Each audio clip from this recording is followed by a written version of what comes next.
방송에서 제공하는 투자 정보는 투자 판단에 대한 조언입니다. 방송에서 제공하는 주식의 가치, 가격 상승 및 가격 하락에 대해서는 방송사에서 보장하지 않습니다.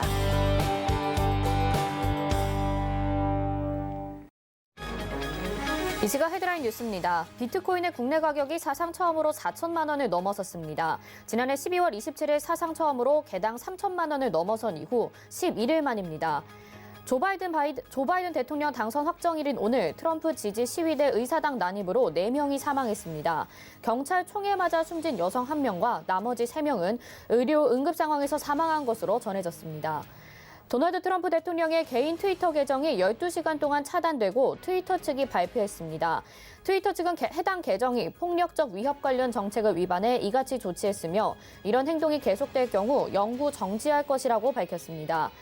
과학기술정보통신부가 올해 164억 원을 투입해 6G 핵심 기술 개발 사업을 한다고 밝혔습니다.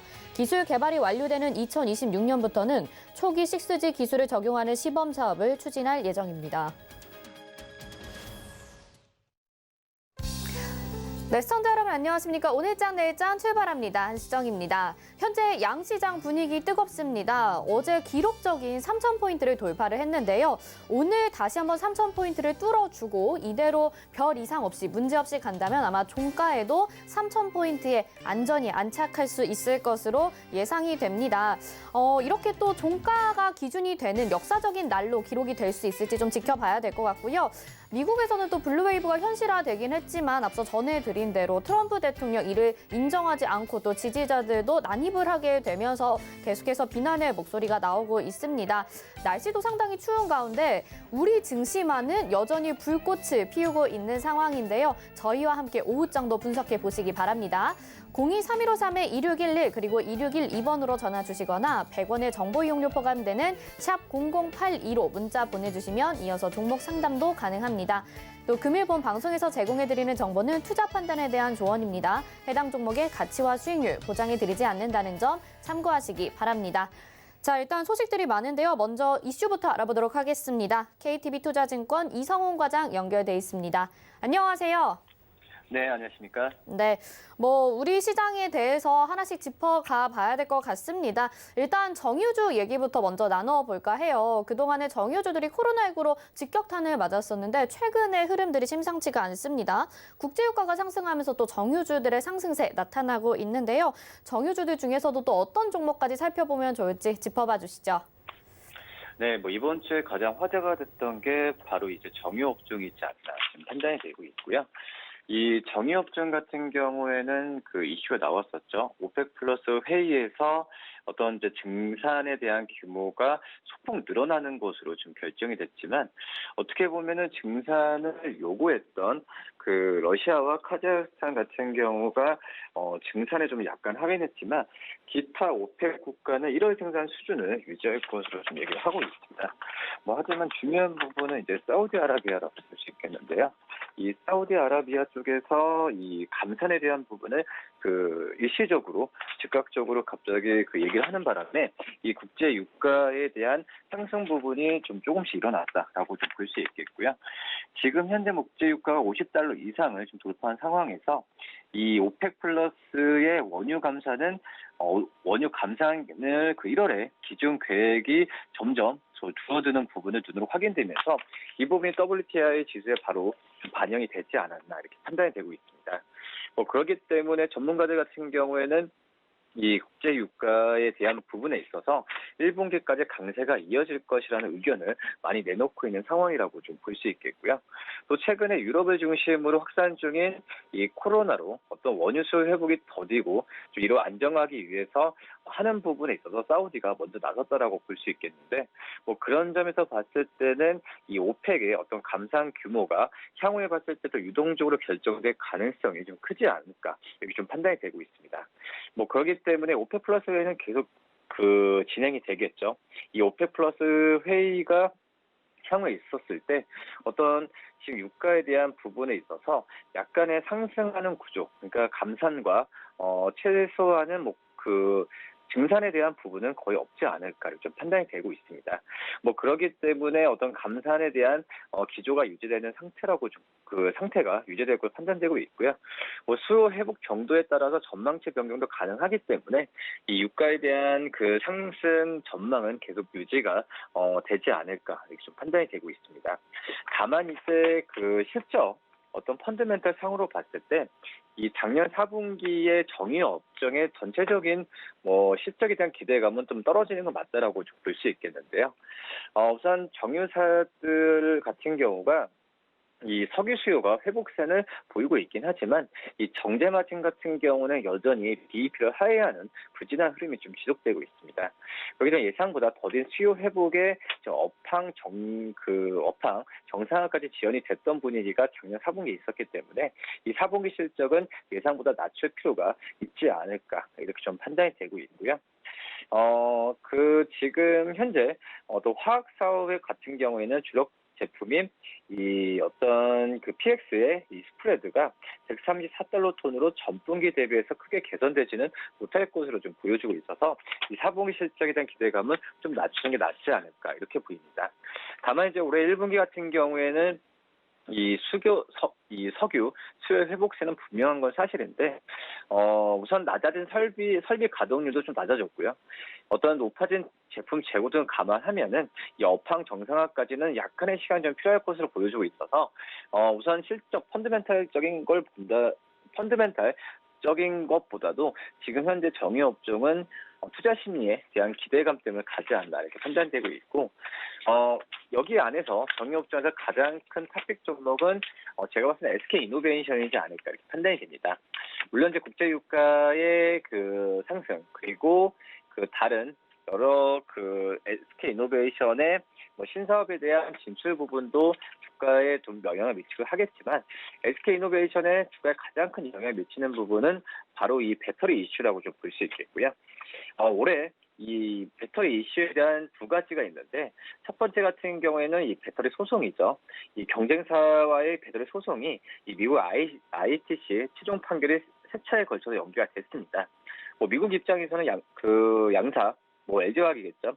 이 LG화학과 SK이노베이션 간의 완만한 합의를 통해서 이 미국 내 설비 투자가 예정대로 진행되는 것이 유리하기 때문에 판결을 미루는 것으로 좀 생각이 되고 있고요. 뭐 그렇기 때문에 어떤 SK이노베이션이 이 미국 시장의 공장이나 여러 가지 면에서 판결이 어떻게 나든 정상적으로 진행이 된다고 한다면 이 SK이노베이션의 배터리 쪽에서의 그런 실적 부분 같은 경우에는 좀 기대를 내년과 내후년에 어떤 더 적자에 대한 보다도 흑자 전환에 대한 기대감을 더 갖고 갈 수 있지 않을까 이렇게 좀 판단이 되고 있습니다. 역시 배터리 이슈가 가장 크다고 볼 수 있겠고 두 번째는 이 자회사의 상장 이슈죠. SKIT의 상장 부분의 지금 모멘텀이라고 좀 볼 수 있겠는데요. 이 작년에 상장 예비심사 신고서 제출이 이루어졌는데 그렇기 때문에 올해 어떤 상장에 대한 부분에 있어서 이 상장의 계열사 가치 재평가와 또 재무구조 개선에 대한 기대감이 높기 때문에 SK이노베이션의 주가에 대한 부분은 뭐 신고가를 기록하고 있지만 더욱더 좀 기대감을 더 갖고 갈 가능성이 크지 않을까 좀 이렇게 판단되고 있습니다. 네, 토픽 종목으로 SK이노베이션 말씀해 주셨고요. 정유주들에 대해선 기대감이 좀 선반영이 된 것 같다 이렇게 말씀해 주셨습니다. 다음으로는 진단키트 관련주들 좀 살펴볼까 해요. 오늘 뭐 전반적으로 많은 종목들이 상승을 해주고 있지만 시즌도 또 유럽에서 진단키트 타액 검사를 허가를 받아서 2%대 강세 보여주고 있습니다. 진단키트주들 요즘에 치료제와 백신 때문에 상당히 주춤했는데 다시 이렇게 실적들이 나오면서 상승세 나타날 수 있을지 전망 어떻게 보시나요? 네, 우선 진단키트 대표적으로 시즌이겠죠. 오늘은 그래도 소폭의 상승세를 좀 보여주고 있긴 하지만 예전만큼의 그 어떤 상승 랠리나 그런 부분을 기대하기는 좀 힘든 부분은 사실입니다. 어떻게 보면은 이 진단키트 같은 경우는 제가 보더라도 올해 실적도 기대를 해도 괜찮다라고 좀 생각이 되는데 다만 이제 11월 이후에 주가에 대한 부분이 떨어지는 이유가 이 주가라는 부분이 기업 가치에 연동되는 부분보다도 투자 심리가 굉장히 크다라고 할 수 있겠죠. 그런 점에서 지금 이제 코로나 수혜주로 많이 작년에 상반기 때 부각됐던 진단 키트주들이 지금은 현재 코로나 수혜주에 대한 패러다임이 많이 바뀌고 있습니다. 바로 이 백신이라고 좀 볼 수 있겠고, 지금 현재는 백신을 넘어서 치료제 개발사들로 이 코로나 수혜주로 바뀌는 상태에서 이 진단 키트주들에 대한 관심이 조금씩 떨어지는 부분이 바로 주가 측면에 나타나고 있다라고 볼 수 있겠고요. 이 11월 이후에 본다고 하더라도 이 시젠이 30% 가까이 하락을 했었고요. 같은 기간에 수젠텍, 랩지노믹스 같은 경우에도 비슷한 흐름을 좀 나타냈습니다. 이 기간에 어떤 코로나19의 신규 확진자 수가 급증세를 보인 것과 상반된 흐름이라고 볼 수 있겠고요. 국내에서는 이제 11월 초에 100명대에 불과했던 신규 확진자 수가 11월 말에는 500명대 이르렀고, 한 달 뒤 연말에는 1000명대로 늘어났습니다. 하지만 이 진단키트주들의 주가가 역행하는 걸 본다고 한다면, 우선 지금 현재 봤을 때는 어떤 투자에 대한 어떤 코로나 말씀드렸던 코로나 수혜주에 대한 방향이 좀 바뀌었 부분이 가장 크지 않을까 판단이 되고 있고요. 다만 이때 지금 현재 같은 경우에는 이 진단키트에 대한 실적이 안 좋다라고 하는 부분은 아니고요.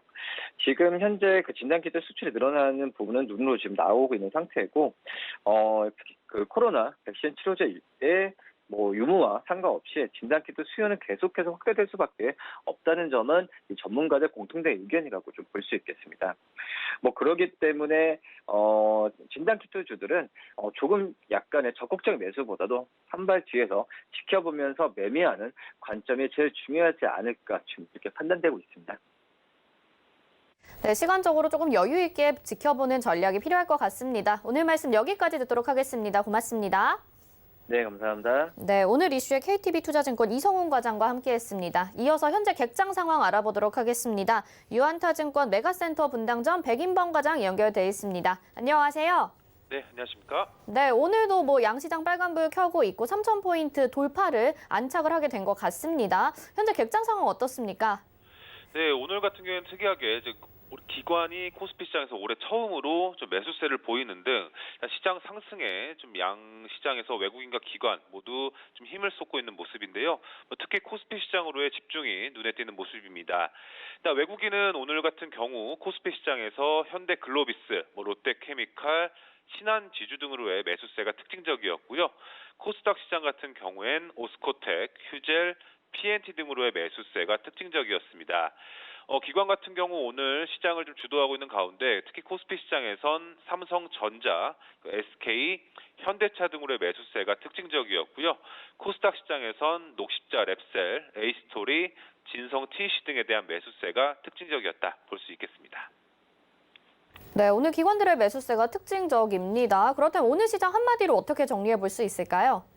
네, 블루웨이브 기대감으로 정해봤습니다. 일단 오늘 시장 강세 속에서 경기 민감주, 친환경 관련 업종, 시장 전반적인 강세를 보이고 있는 점 외에도 향후 금리 상승 등에 대한 기대감 등이 유입되면서 이런 금융업종의 강세도 좀 특징적인 모습으로 볼 수가 있을 것 같은데요. 수급적으로도 올해 처음으로 이 연기금 등을 중심으로 기관 자금 매수세가 유입이 되고 있다라는 점 등도 시장 상승에 영향을 주고 있다 볼 수 있겠습니다. 전일 미국 상원의원 선거를 앞두고 여러 좀 불안감이 있었지만 오히려 이슈 이후 오히려 블루웨이브가 우리 시장에 조금 더 도움이 될 수 있다라는 이런 기대감 등이 전반적으로 유입되고 있다 보시면 좋을 것 같고요. 특히나 오늘 여러 섹터 내 강세 보여주고 있긴 하지만 이 전기차 관련주 등 이 친환경 관련주로 꼽혀지고 있는 종목들의 강세 배경 단연 이 블루웨이브가 작용하고 있다 보시면 좋겠습니다. 이 미국 민주당이 이 500조 원대의 전기차, 수소차 확대 계획을 밝히고 있는데 이를 시장에서는 계속 긍정적으로 생각하고 있는 모습이다 보시면 좋을 것 같고요. 이 블루웨이브가 현실화된 만큼 미국 민주당이 추진하고 있는 계획에도 당연스레 힘이 실릴 것이다라는 기대감 등이 관련주에 대한 강세의 이런 주 요인으로 꼽혀지고 있다 보시면 좋을 것 같고요.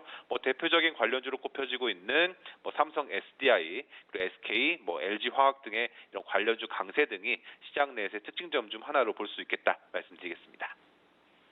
네, 내일장은 어떻게 전망해 볼 수 있을까요?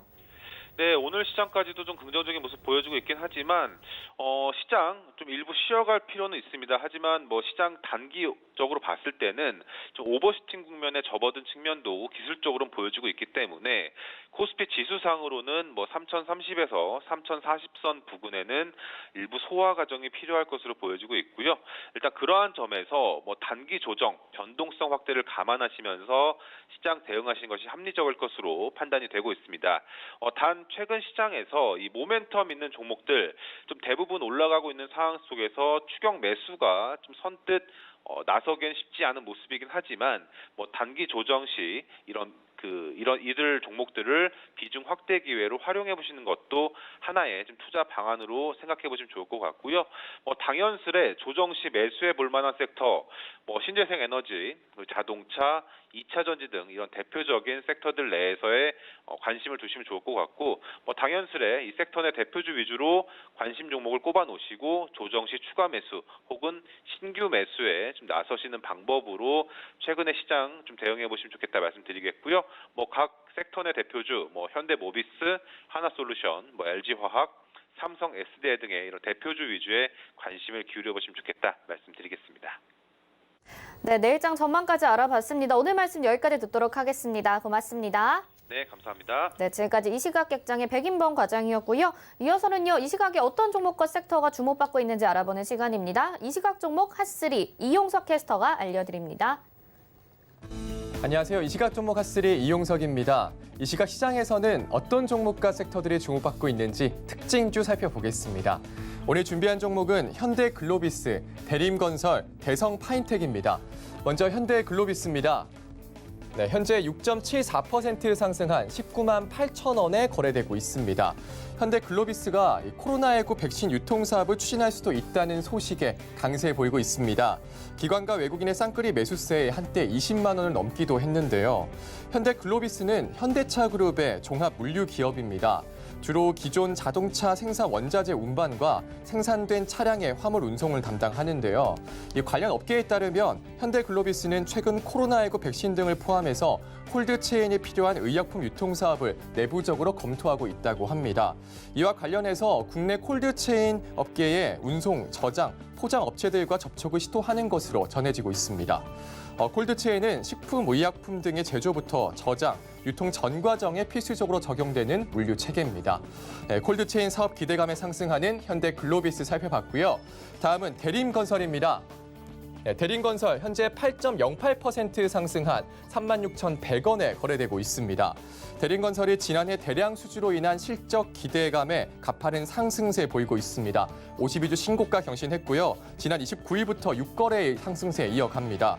오늘은 기관과 외국인의 순매수를 보이고 있고 외국인은 3거래 연속 순매수하고 있습니다.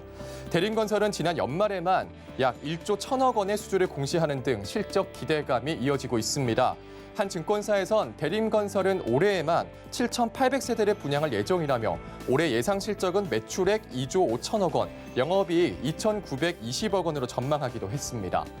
대림건설은 대림그룹 계열의 종합건설업체로 공공건축과 주택, 조경사업 등의 건축사업과 토목사업 등을 영위하고 있습니다. 대림건설 살펴봤고요. 자, 마지막은 대성파인텍입니다. 네, 현재 29.91% 상승해서 상한가 기록했습니다. 2,975원에 거래되고 있고요. 미국 민주당이 하원과 상원까지 장악하는 블루 웨이브를 달성하면서 그 기대감에 친환경 관련주 상승세 보이고 있습니다. 이 가운데 대성파인텍 눈에 띄는 강세 보이는데요. 대성파인텍은 태양광 관련주로 분류되고 있습니다. 기존 자동차 부품용 단일 사업부에서 태양열을 이용한 신규 사업 부문으로 사업을 확장했습니다. 주력 제품으로는 태양열 보일러 등의 가정용 태양광 제품과 태양열 온수기, 보일러, 태양광 발전 설비 등이 있습니다. 또 최근에는 LG전자와 합작법인을 설립한 마그나의 제품을 직접 공급한다는 소식에 상승한 적도 있습니다.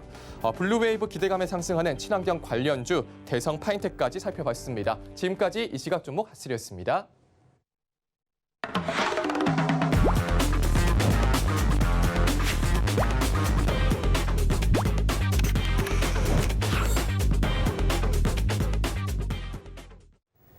네, 잔뼈 있는 굵은 전문가가 이야기해드리는 중국 시장에 대해서 이야기 들어보고 있습니다. 샘플러스 하채기 전문위원과 함께합니다. 안녕하세요. 네, 안녕하세요. 네, 계속해서 우리가 중국 시장에 대해서 이야기 나눠보고 있습니다. 지금 중국 시장이 엿새째 강세를 보여주고 있는데 현재 상황부터 먼저 들어볼게요.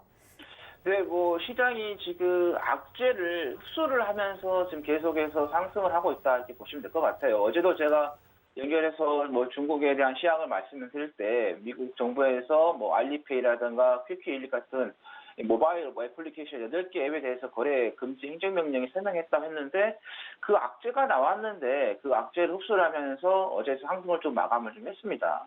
그리고 오늘도 지금 시장에 좋지 않은 이야기가 나왔죠. 미국에서 중국 3대 통신사에 대한 상장 폐지 결정이 처음에는 할 것으로 했다가 다시 또 철회했다가 다시 오늘 아침에 우리나라에도 뉴스에도 발표가 됐었죠. 상장 폐지 결정이 되는 악재가 좀 나왔는데도 지금 중국 시장이 계속해서 상승세를 유지를 하고 있고 또 다시 또 미국 행정부 쪽에서의 알리바바 그룹이라든가 텐센트 그룹에 대한 투자 금지 대상에 있어서 블랙리스트에 올리겠다라는 좀 이야기가 나왔는데도 꿋꿋하게 지금 잘 자리를 좀 지키고 있는 그런 상황이고 일단은 어제 제가 여러분들께 말씀드렸던 것처럼 지금 중국 시장은 단기적인 부분에 있어서는 악재가 나온 걸 다 흡수를 하는 이유는 지금 유일하게 중국이 산업 생산이라든가 이런 회복 속도가 가장 지금 빠르게 지금 이루어지고 있고, 그다음에 세계은행에서도 올해 중국의 경제 성장률을 7.9%로 좀 전망을 하고 있다는 거죠. 그만큼 중국에 대한 이런 어떻게 보면은 좀 그동안에 좀 좋지 않았던 게 오히려 더 지금은 이제 점점 좋아지는 그런 부분이 좀 우리가 좀 볼 수 있다는 것 같고요. 그다음에 어제도 좀 말씀드렸지만은 이제 매물대를 이제 우리가 좀 보면서 좀 대응을 하는 그런 분죠. 어제 말씀드린 것처럼 이게 이제 돌파를 하면서 지금 이제 5,100 여기죠. 5,118포인트까지는 매물대가 없다는 거죠. 그래서 지금 이 위력적으로 매물대가 지금 없는 그런 상황이다 보니까 중국 시장에 악재가 나온 것도 다 흡수를 하면서 지금 가고 있다 이렇게 보시면 될 것 같습니다. 그래서 그리고 또 우리나라에 이제 증권사가 있지 않습니까? 그 증권사에서도 상대로 해서 설문조사를 했습니다. 근데 그 설문조사했는데 한 10개 정도 증권사를 통해서 설문조사를 했는데 거의 지금 대부분의 증권사 쪽에서 미국의 투자 비중을 축소를 하고 중국 쪽에 지금 투자 비중을 늘려가고 있는 그런 상황이다. 그래서 이런 기관 쪽에서도 중국 시장에 대한 긍정적인 좀 시그널이 지금 들어오고 있는 그런 상황이기 때문에 우리 개인 투자자분들께서도 미국 같은 경우는 시간대가 안 맞아서 피곤하는데 중국 같은 경우 우리 시장 보면서도 같이 볼 수 있는 그런 시간이기 때문에 올해 21년도에는 중국 투자에 집중하시는 게 좋겠다라는 말씀 드립니다. 네, 그렇다면 오늘의 원픽 종목은 어떤 거 추천해 주실 건가요? 네, 그 한 종목 말씀드리기 전에 지난 화요일이었죠. 제가 처음에 여러분들께 출연해서 말씀을 드렸던 종목인 장강증권이 지금 오늘 좀 상승해서 지금 흐름을 좀 만들고 있어서 간단하게 리뷰를 좀 말씀을 좀 드리도록 하겠습니다. 오늘 지금 한 2.34% 정도 좀 상승세의 지금 흐름을 좀 만들고 있습니다. 제가 여러분들께 8.57 이하에서 좀 매수 좀 타임을 좀 가져가시고 목표가는 9.5 이하로 좀 말씀드렸는데 오늘 장중에 5.28%까지 상승하고 현재 한 2.34%의 지금 시장에서의 지금 상승을 좀 하고 있는데 지금 제가 말씀드렸던 그 부분에서 지금 수익권에 지금 올라왔는데요. 목표가까지 우리가 조금 더 기다려보자라는 말씀 드리도록 하겠습니다. 자, 그러면 오늘 여러분들께 좀 말씀드릴 종목은 중신제약을 좀 말씀드리도록 하겠습니다. 자, 이 종목 같은 경우는 과거에 2015년도에 중국 시장이 좋았을 때 국내 시장에서도 여러 번 소개가 되었던 회사가 좀 되겠는데요. 간단하게 이제 이 회사에 대해서 먼저 말씀드리면은 1955년도에 이제 설립이 됐습니다. 그리고 나서 계속해서 영업을 좀 하고 있고 이 회사 같은 경우는 1997년도에 싱가포르 거래소에 일단 먼저 상장을 했고요. 그 후에 이제 2001년도에 상해 상장한 기업이 좀 되겠고 이제 주로 이제 중의약이라든가 중약제 건강 보조식품들을 생산해서 판매까지 하고 있고요. 그 다음에 40여 개의 계열사를 좀 보유한 중대형 업체가 좀 되겠다는 말씀드리고 그다음에 정통 브랜드라든가 현대적 중의약 기업들을 동시에 좀 보유하고 있으면서 양약관도 같이 운영을 좀 하고 있는 좀 기업이 되겠다는 말씀드리겠고 그다음에 이 회사가 이제 헬스케어 쪽 건강관리 쪽 사업도 좀 진행을 좀 하고 있는데요. 우리나라도 지금 이 원격 진로에 대한 부분에 있어서 지금 잘 이루어지지 않고 있죠. 근데 미국이라든가 일본이라든가 또 중국 같은 경우도 지금 원격 진료 시스템이 좀 이루어지고 있는데 특히 이제 중국 같은 경우는 부족한 의료 자원 때문에 세계에서 가장 빠르게 지금 원격 의료 시장이 성장을 좀 하고 있습니다. 그래서 헬스케어에서 원격 진료로 해서 성장률로서 충분히 제약주지만은 볼 수 있는 그런 부분이 되겠다는 말씀드리겠고, 자 기술적 분석으로 좀 차트를 좀 보고 이제 말씀을 좀 드리겠는데요. 여기입니다. 2015년도에 좀 주가가 좀 많이 올라갔을 때, 월봉에 봤을 때, 이때 이제 우리나라 방송에서도 좀 많이 좀 소개가 됐던 그런 종목인데, 하지만 그 뒤로 이제 중국 시장이 좋지가 않은 그 흐름을 좀 보이면서 같이 이제 동반 조정이 나왔는데, 올해 이제 중국 시장이 좀 좋아질 것으로 좀 예상이 되기 때문에, 그렇게 되면은 전반적으로 대부분의 종목들이 좀 상승하는 흐름이 좀 보일 것이고요. 저 월봉에서도 좀 봤을 때, 자 보시면은 자 원, 투, 쓰리 바닥, 장기의 쓰리 바닥을 지금 찍고 있고, 그리고 나서 지금 우상향을 조금씩 계속해서 펼쳐가려고 하는 그런 부분이 좀 만들어졌다고 보시면 될 것 같고요. 그다음 일봉에 가서 우리가 주가의 좀 흐름을 좀 보겠는데요.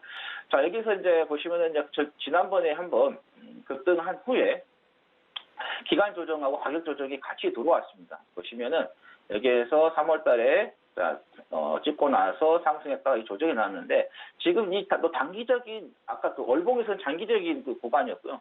단기적인 구간에서도 지금 봤을 때도 지금 이런 작은 지지를 지금 받아가고 있는 그런 부분이다라고 말씀드리겠고, 그리고 나서 단기적으로 올라갔고, 이번에 좀 단기적으로 조정 나왔지만, 지난번에 이 만들어졌던 이 양봉이, 큰 양봉이 지금 만들어져 있고, 그 뒤로 나서 계속해서 두 개의 양봉이 지금 붙어 있다. 그만큼 주가의 힘이 받쳐지고 있다는 거죠. 보통 이렇게 양봉이 나오고 난 뒤에는 바로 음봉이 나오는 그런 경향이 다분하게 나오는 흐름인데, 나오지 않고 계속해서 양봉세를 좀 유지를 하고 있는 그런 부분이기 때문에 현 자리에서 조금 내려온다 그러면 매수 타임을 한번 잡아보시라는 말씀드리겠고, 자, 매수가는 17.870위안. 이제 이거는 이제 환율로 이제 그때그때 다르기 때문에 오늘 지금 현재 움직이는 환율 가격으로, 우리나라 가격으로 전환했을 때는 3,017원 정도가 좀 되겠고요. 목표가 같은 경우는 지난번에 지점했던 7월달이었던 20.550위안 정도에서 우리가 한번 목표가를 잡아보실 것 같아요. 이거를 지금 현 시점에서 환율을 바꾸면은 한 3,470원이 되겠고요. 손절 라인은 17.420위안 잡으시면 되겠고, 이거는 한국도 환산했을 때 2,941원이 되겠다라는 말씀 드립니다. 네, 오늘은 중신제약 이렇게 추천주로 뽑아봐 주셨습니다. 중국 시장에 대한 관심 그리고 전략들 배워보고 싶으신 분들은요. 서울경제TV 오늘장 내일장 노란톡방으로 입장하시면 되겠습니다. 하채기 위원님 여기서 인사드릴게요. 고맙습니다. 네, 감사합니다. 네, 지금까지 낚아채기였습니다. 이어서는요. 환율 동향 살펴보도록 하겠습니다. 샘플러스 함지한 전문위원과 함께합니다. 안녕하세요. 네, 안녕하세요. 네, 현재 환율 동향부터 말씀을 좀 해주시죠. 네, 오늘 원달러 환율 같은 경우는 미국의 조지아주 민주당이 어제 이제 승리를 했죠. 그래서 달러도 이제 약세 흐름을 보였습니다. 그럼에도 불구하고 지속적으로 나오는 그 트럼프 대통령의 이슈랑 그다음에 그 신규 결제를 비롯해서 하단 지지력을 확인하면서 그 소폭 상승세를 보이면서 한 1,080원대 중후반대로 가격대를 높인 모습입니다.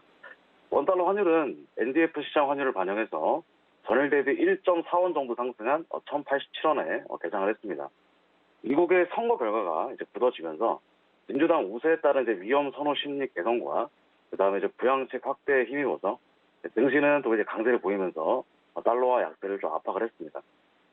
하지만 그 트럼프 대통령의 이제 선거 불복에 따른 그다음에 경계 심리 또한 강해졌고요. 그래서 저점에 따른 결제 수요에 힘입어서 원달러 환율은 소폭 상승 개장한 모습입니다. 전날 뉴욕 증시는 민주당이 백악관과 이해를 모두 장악할 가능성이 굉장히 커진 가운데 혼조세로 마감을 했고요. 조지아주 결선 투표에서 민주당이 2석을 모두 석권하면서 상원 지배권을 가져갈 가능성이 한층 높아졌습니다. 그래서 대규모 그 추가 부양책 그런 거 있죠. 그래서 적극적인 재정 지출에 대한 기대가 우위를 점한 양상을 좀 보였습니다. 달러 인덱스 같은 경우는 전장보다 0.09% 하락한 89.419를 기록했으며, 시장이 이제 민주당의 전승 가능성에 베팅하면서 한때 89.292까지 내려가는 등 2018년 3월 이후 최저치를 기록하는 모습을 보여줬습니다.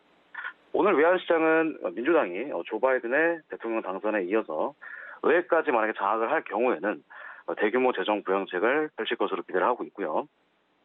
대규모 재정 부양책이 미국 경제에는 긍정적일지 몰라도 채권 수익률에는 약간 부정적일 수 있습니다. 그래서 재정 수지나 아니면 무역 수지가 추가적으로 약화될 수 있다는 우려가 달러화 약세를 부추긴 것으로 진단하고 있습니다. 오늘 위안화 같은 경우는 트럼프 대통령이 퇴임을 지금 남겨두었음에도 불구하고 중국에 대한 압박을 계속했다는 소식이 그 위안화 조정에 한몫하면서 전날 이제 달러당 6.43 위안 수준으로 반등하는 모습을 보여줬습니다. 오늘 시장 개장 이후에 국내 증시의 상승세에도 불구하고 원달러 환율은 다른 통화 대비해서 매수 심리가 강하게 나오면서 수급성 장이 연출이 됐습니다. 그래서 그 위안화나 아니면 달러의 움직임에 대해서 거기랑 조금 다르게 상승세를 키우며 장중에 1,089원대까지 가격대를 일단 높인 모습이고요. 특정 방향성보다는 시장의 수급에 의존한 관망세적인 흐름을 좀 보이고 있습니다. 그래서 가격 변동성을 조금 높이는 것으로 보여집니다. 오늘 코스피 지수는 3,000포인트의 안착 이후에 추가 상승세를 보이고 있으며 외국인과 기관 투자자들 또한 순매수로 전환을 했고요. 그래서 안정적인 상승 흐름 또한 보이고 있습니다. 오늘 이제 외국인 투자자들은 코스피에서 한 191억 원 정도 순매수를 보이고 있고 코스닥에서는 한 61억 정도 순매수를 보이고 있습니다. 오늘 원달러 환율은 상하단이 막힌 가운데 수급 여건에 주목을 하면서 아마 매수 우위 분위기를 이어갈 것으로 일단 전망이 됩니다. 다만 국내 증시가 점점 좋아지고 있고 그다음에 위안화 약세 흐름이 연동되면서 환율이 더 이상 올라가는 것은 일정 부분 제한될 것으로 보여집니다. 네, 지금 현재 환율은 0.25% 상승해서 1,088원 기록하고 있는데 그래도 상단은 제한이 전망이 된다. 이렇게 정리를 해주셨습니다. 오늘 환율 여기까지 들어보겠습니다. 고맙습니다. 네, 감사합니다. 네, 이 시각 환율의 함지연 전문위원과 함께했습니다. 이어서 이슈 칼럼으로 이어집니다.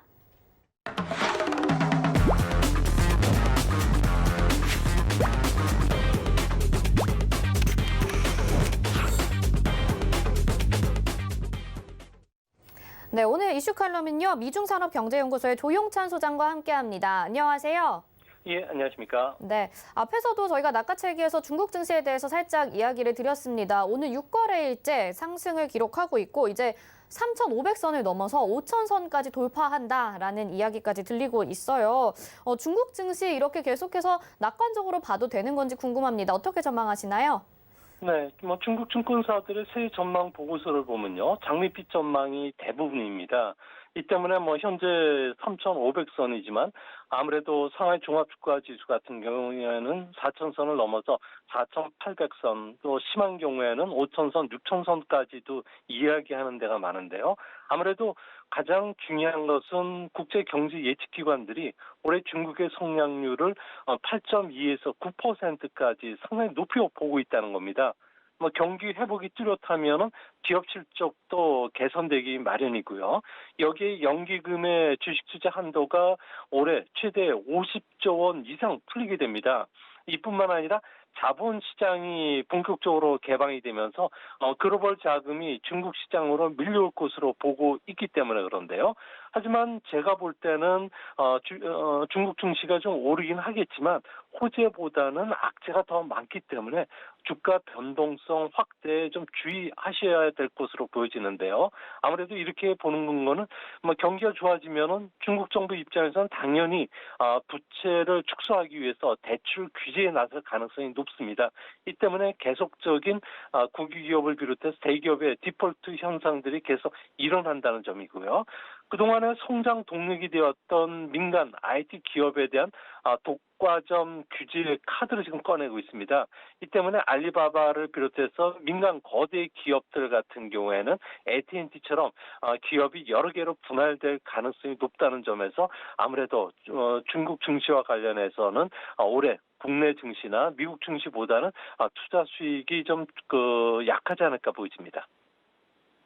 네, 일단 좀 봤을 때는 악재가 있기 때문에 조정 가능성이 있다 이렇게 말씀을 해주셨습니다. 말씀하신 것처럼 지금 알리바바에 대해서 중국 정부가 조사를 하고 있는데 또 마윈의 행방이 묘연한 상태입니다. 지금 다른 CEO들처럼 혹시 마윈도 조사를 받고 있는 게 아닌가 이런 이야기도 나오고 있는데 현재 어떻게 되는 상황인 건가요? 네, 중국에서는 정부나 당의 권위에 도전하지 말라는 기업들의 불문율이 있는데요. 지시를 따르지 않거나 기업인들이 잘난 척하면은 모난돌이 정에 맞듯이 좌절을 겪게 된다는 겁니다. 마인 같은 경우에는 500억 달러 이상의 순자산을 보유하고 있는데요. 중국 부호 항상 1위나 2위를 다투는 기업인입니다. 그렇지만 최근 2달 동안에는 공공장소에 전혀 모습을 드러내지를 않고 있는데요. 중국이나 해외 소셜미디어 쪽에서는 마인이 수감되거나 당국으로부터 조사를 받고 있다는 루머가 지금 확산이 되고 있습니다.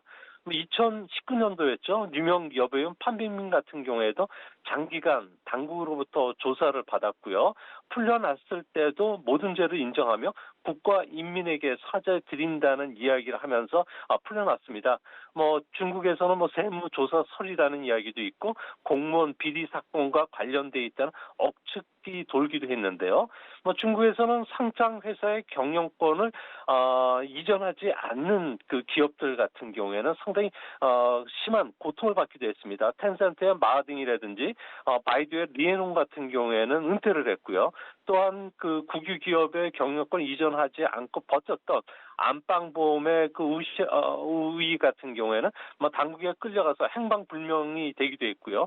하이난 항공의 CEO 왕쟁 같은 경우에는 프랑스에서 돌연 실족사 사건이 일어나면서 세상을 떠났기도 했기 때문에 마인 같은 경우도 현재 상당히 불안한 상태가 되지 않나 보여집니다.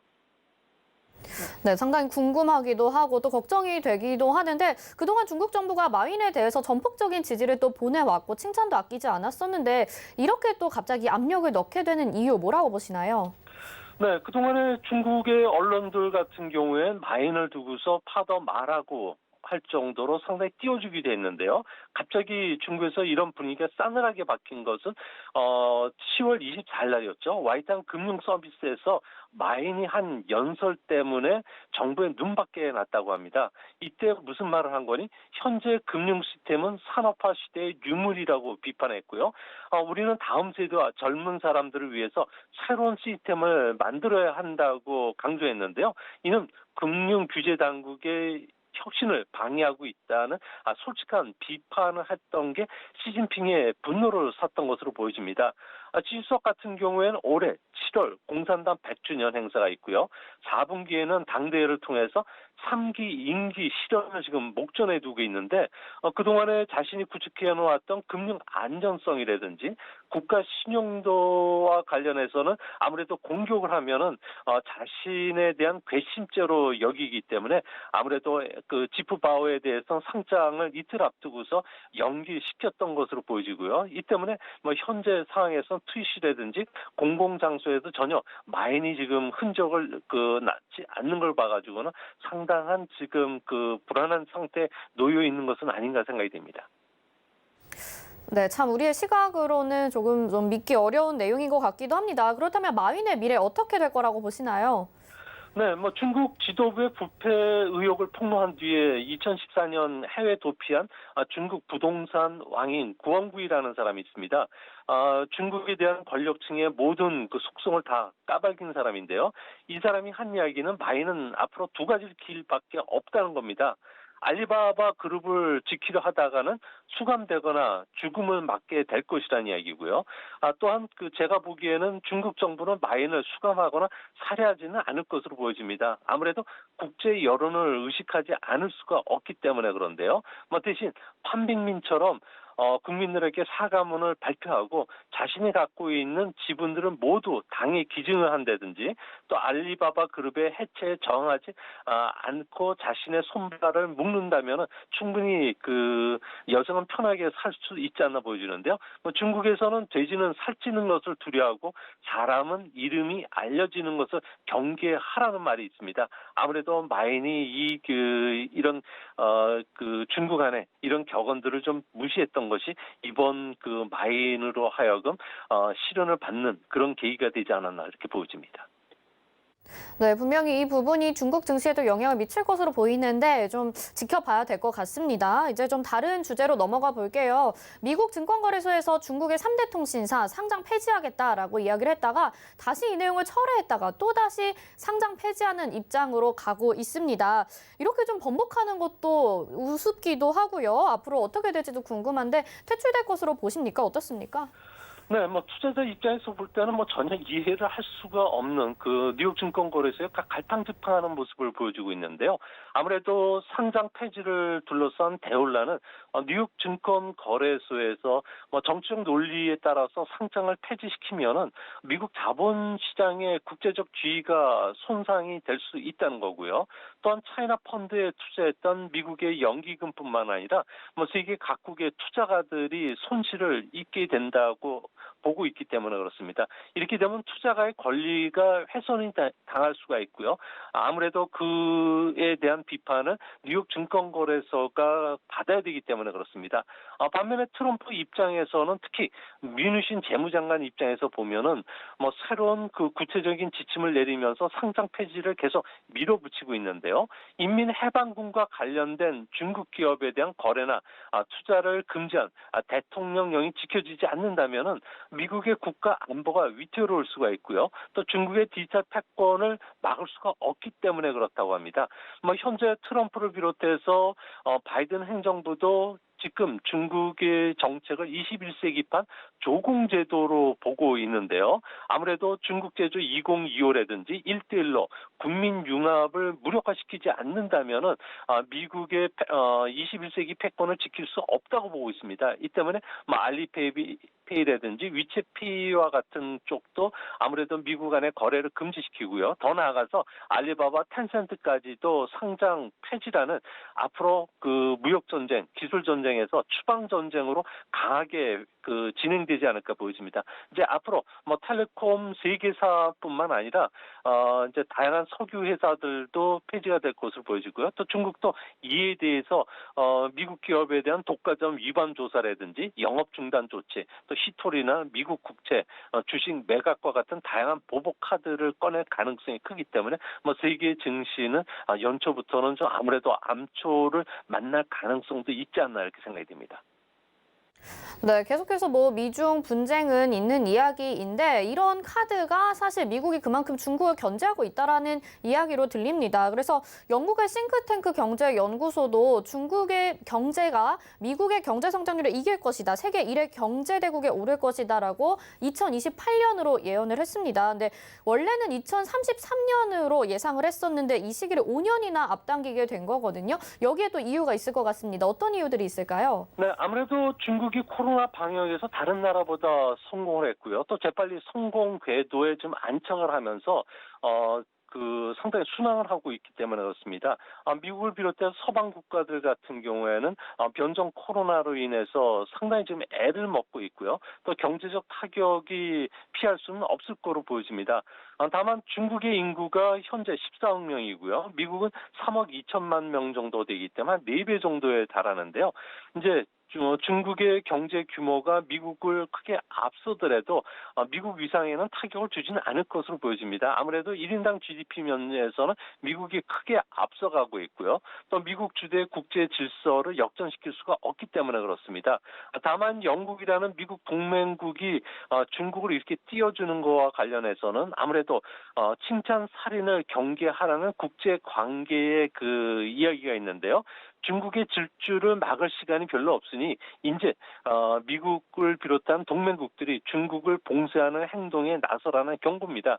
이 때문에 앞으로 미국을 중심으로 해서 서방 국가들 같은 경우에는 중국 봉쇄와 관련해서 군사적 그리고 환율 그리고 무역뿐만 아니라 다양한 측면에서 대중국 압박 강도를 높일 수 있다는 점도 역으로 해석해 주셔야 되지 않나 생각이 듭니다. 네, 이렇게 중국이 빠른 코로나 회복세 그리고 경제 성장률을 이룩한다면 아무래도 포스트 코로나 시대 이후의 선두주자로 나타나게 되는 게 아닌가라는 생각이 들어요. 앞으로 어떻게 될까요? 네, 지금 중국 같은 경우에는 그 올해 1분기는 플러스 16%까지 성장할 것으로 보여지는데요. 아무래도 작년 1분기에 6.8% 성장률이 떨어졌던 데 따른 그 기저 효과로 보여집니다. 아무래도 다른 나라보다도 성장 속도가 상당히 빠르다는 점에서 포스트 코로나 1인자가 될 것은 분명해 보이고요. 이런 중국 경제를 이끌어주는 것은 아무래도 디지털화입니다. 코로나를 계기로 해서 비접촉, 비대면 경제 활동이 상당히 강화되고 있는데요. 이로 인해서 온라인 판매뿐만 아니라 라이브 커머스라 그래서 실시간 동영상을 통해서 상품을 판매하는 방식에다가 소비자와 상품에 대한 질의 응답을 하는 이런 그 새로운 상거래들이 발달하면서 소비도 지금 계속 늘어나는 추세고요. 또 온라인 진료, 온라인 교육 이용자들이 늘어나면서 삶의 질도 향상이 되고 있습니다. 이 때문에 현재 중국 같은 경우는 5G 기지국만 하더라도 12월 말 현재 72만 곳에 달할 정도고요. 이런 그 기지국 건설 노하우 또 이런 시장성을 가지고 디지털 실크 로드를 본격적으로 추진한다는 점에서 앞으로 중국의 알리바바나 텐센트, 화해 같은 거대 기업들이 신흥국의 전자상거래라든지 이런 기업들에 대한 M&A, 유니콘 기업에 대한 투자 그리고 또 해외 동남아를 중심으로 해서 새로운 그 사업 비즈니스를 확대시킬 가능성이 크기 때문에 이런 부분들도 염두에 두셔야 되지 않나 생각이 듭니다. 네, 이렇게 또 더 질문 드릴 게 많은데요. 저희 시간 관계상 여기까지 들어보도록 해야 될 것 같습니다. 오늘 말씀 고맙습니다, 소장님. 예, 감사합니다. 네, 지금까지 미중산업경제연구소의 조용찬 소장과 함께했고요. 이어서 도너 리포트로 이어집니다.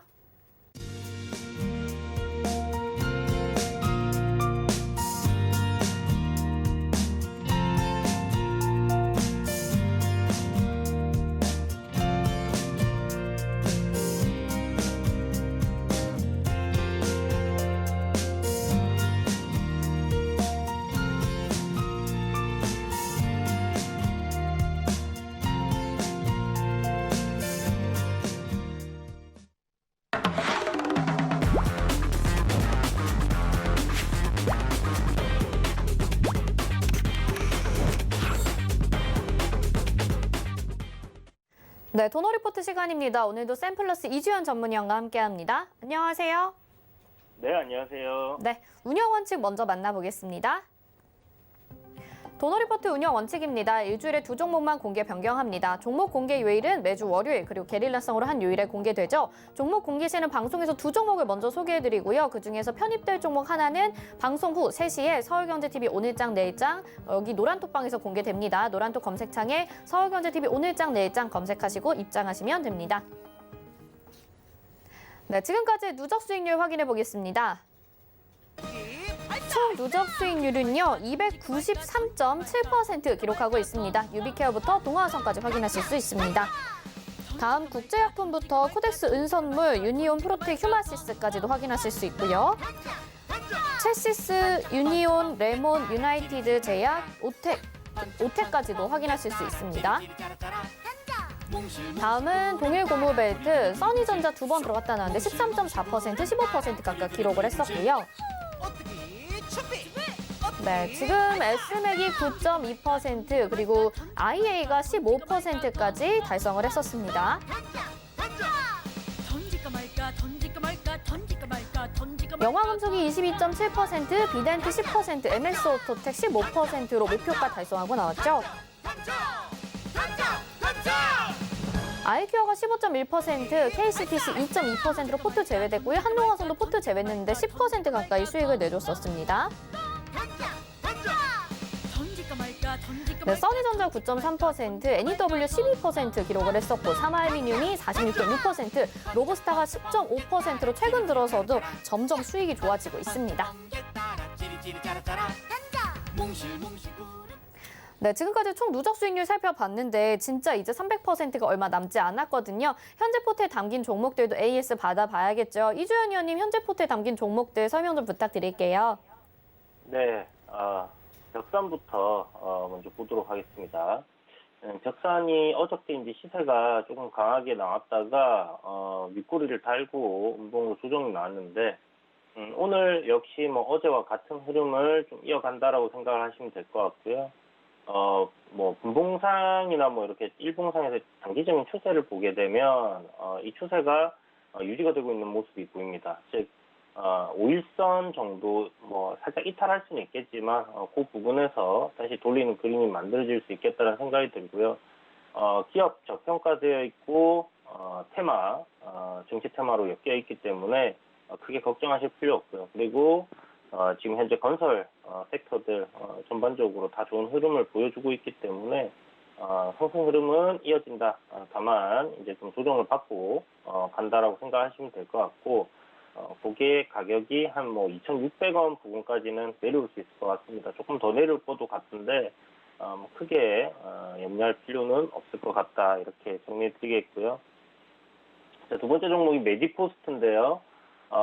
바닥권으로 이제 한번 크게 조정이 나왔다가 이유 없는 조정이었죠. 이제 제약바이오들이 이제 급격하게 빠진 날이 있었는데 그날 같이 밀렸었습니다. 그래서 현재 그 메디포스트 같은 경우는 단기적으로 지금 상승 트렌드 이렇게 만들어져 있는 상황이고요.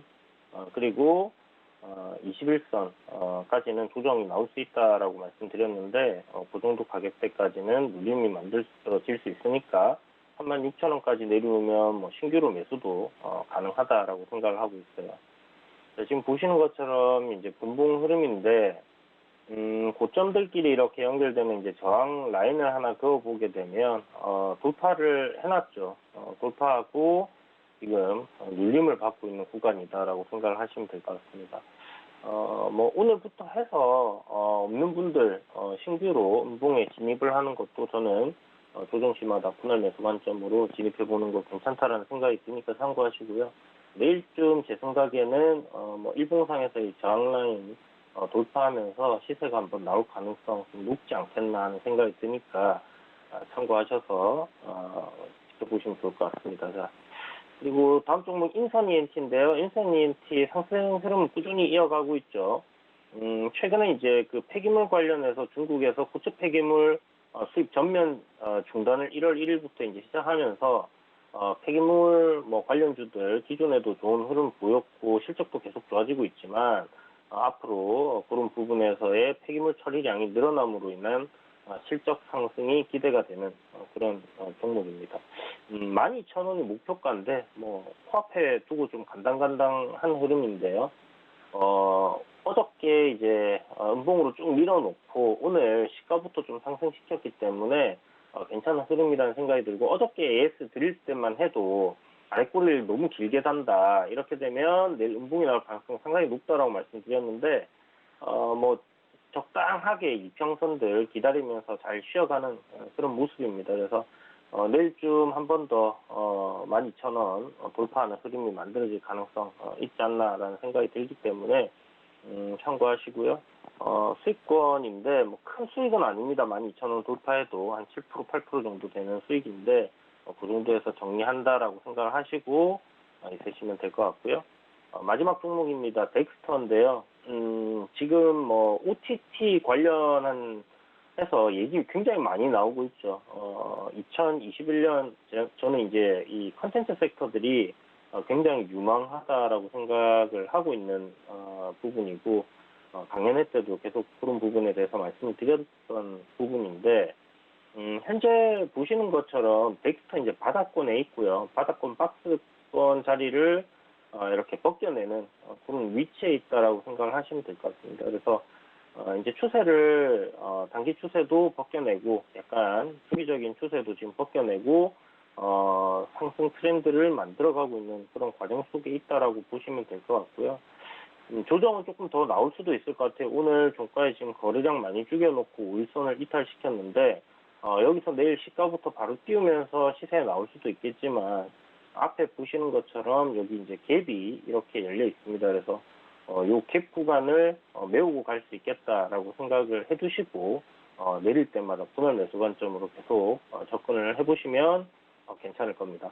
일단 컨텐츠 섹터 그러니까 엔터테인이라든지 뭐 영화, 게임 IP 관련된 종목들은 제가 봤을 때 계속 좋은 흐름을 이어가지 않겠나 하는 생각이 들고요. 물론 지금 굉장히 좀 강하게 움직이는 섹터들이 있는데 보시는 것처럼 뭐 제약바이오가 하루는 가고 하루는 이제 뭐 IT 섹터들이 가고 하면서 지금 전체적으로 강한 섹터들 돌아가면서 움직이고 있기 때문에 이것도 역시나 마찬가지로 다시 한번 또 주목받는 시점에서는 강한 시세가 나올 가능성 높다 이렇게 말씀드리겠습니다. 네, 현재 포트 AS 이렇게 살펴봤는데요. 수익률 좀 말씀드리겠습니다. 벽산이 현재 13.5% 수익 내고 있고요. 메디포스트는 마이너스 7.6%, 인선 ENT 5.9%, 덱스터가 2.8% 손실 중입니다. 이렇게 현재 포트에 담긴 종목들에 대해서 AS 알아봤고요. 자, 저희 노란톡 들어오시면요. 이 종목들에 대한 궁금증이나 전략 다시 받아보실 수 있습니다. 서울경제TV 오늘장 내일장 이렇게 검색하시거나 옆에 나가고 있는 QR코드 찍고 입장하셔서 남겨주시면 문의 도와드리겠습니다. 여기서 이주연 위원님 보내드리도록 하겠습니다. 고맙습니다.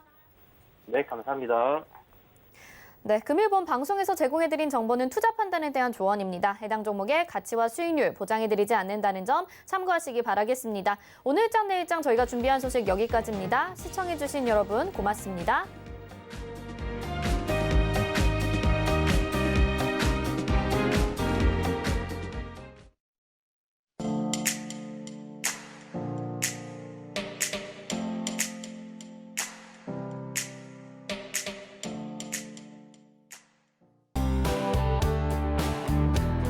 본 방송에서 제공하는 투자 정보는 투자 판단에 대한 조언입니다. 방송에서 제공하는 주식의 가치, 가격 상승 및 가격 하락에 대해서는 방송사에서 보장하지 않습니다.